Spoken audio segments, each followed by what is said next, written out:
Ecnotalks, ver, ouvir, ver, pensar, a economia está no ar, é só olhar. Ecnotalks, simples de entender, com as regras certas tu vais aprender.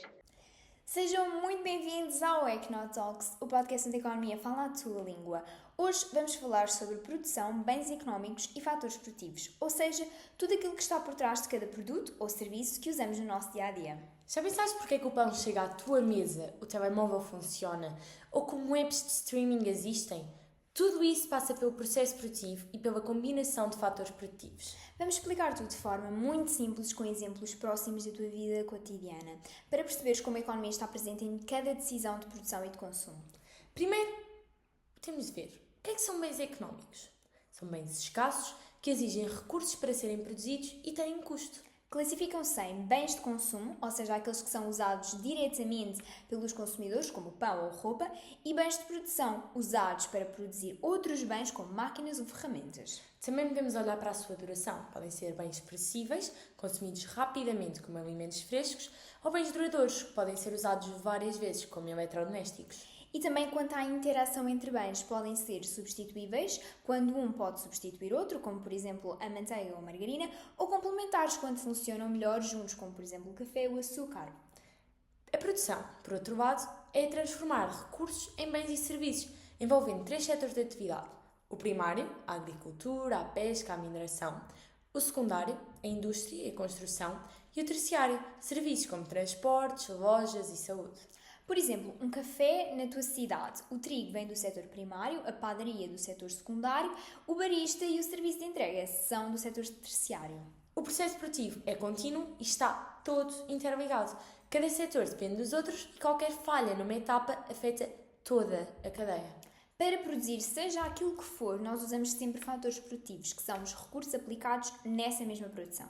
Os principais fatores são o trabalho, que é o esforço físico e intelectual, e o capital, que está subdividido em capital técnico, que pode ser fixo, como as máquinas e os edifícios, ou circulante, as matérias-primas utilizadas. Para além disso, pode ser humano, que são as competências e conhecimentos que têm, como por exemplo os professores, ou natural, que são os recursos naturais que utilizamos. Podendo ainda ser financeiro, podemos utilizar capital próprio, nosso, que é reinvestir na própria empresa, ou alheio, que é fazer um empréstimo, por exemplo. Vamos então a um exemplo do dia-a-dia, uma padaria artesanal. Nós temos, por exemplo, o trabalho, que são os padeiros, o capital técnico fixo, que são os fornos e os balcões, o capital circulante, como a farinha ou fermento, o capital humano, como os conhecimentos em panificação, para saber fazer o pão, e o capital financeiro, que é o dinheiro do dono ou o empréstimo do banco. Falando agora da taxa de variação. Esta mostra como uma grandeza muda ao longo do tempo. Temos então a fórmula da taxa de variação, que é o valor final menos o valor inicial sobre o valor inicial vezes 100. Decorem bem esta fórmula, vai-vos acompanhar sempre. Sim, pode-se adaptar a qualquer tema, portanto. Tudo. Isto tem de ficar aqui, sempre. E esta segunda parte também. Se a taxa de variação for positiva, significa que houve um crescimento. Se for negativa, houve uma redução. Mas atenção, mesmo que a taxa diminua em relação ao período anterior, ainda pode ser positiva. Ou seja, ela continua a crescer, no entanto, mais devagar. Vamos a um exemplo para que vocês entendam isto bem. Uma fábrica produzia, por exemplo, 200 bolos por dia e passa a 220, ou seja, a taxa de variação foi de 10%, ou seja, houve um crescimento positivo. No mês seguinte, produz 230 bolos por dia, ou seja, a taxa de variação passa a ser de 4,5%, o que ainda é positivo, mas a velocidade de crescimento diminuiu. Por outro lado, o desenvolvimento tecnológico aumenta a produtividade e transforma empregos. Por exemplo, máquinas automáticas numa fábrica permitem produzir mais rápido, mas existem que os trabalhadores se adaptem. Por isso é essencial a tal formação ao longo da vida, para que os trabalhadores acompanhem as novas tecnologias e mantenham a sua empregabilidade. A tecnologia traz benefícios como a maior eficiência, a melhor qualidade e novos produtos, mas também pode substituir tarefas repetitivas ou de longa duração, criando desemprego tecnológico se não houver esta adaptação. Os fatores produtivos podem ser também substituíveis, complementares ou adaptáveis. Substituíveis, se um aumenta, pode substituir o outro. Complementares, porque funcionam melhor juntos. E adaptáveis, que ajustam-se às necessidades do processo produtivo. A produtividade, por sua vez, mede a eficiência da produção.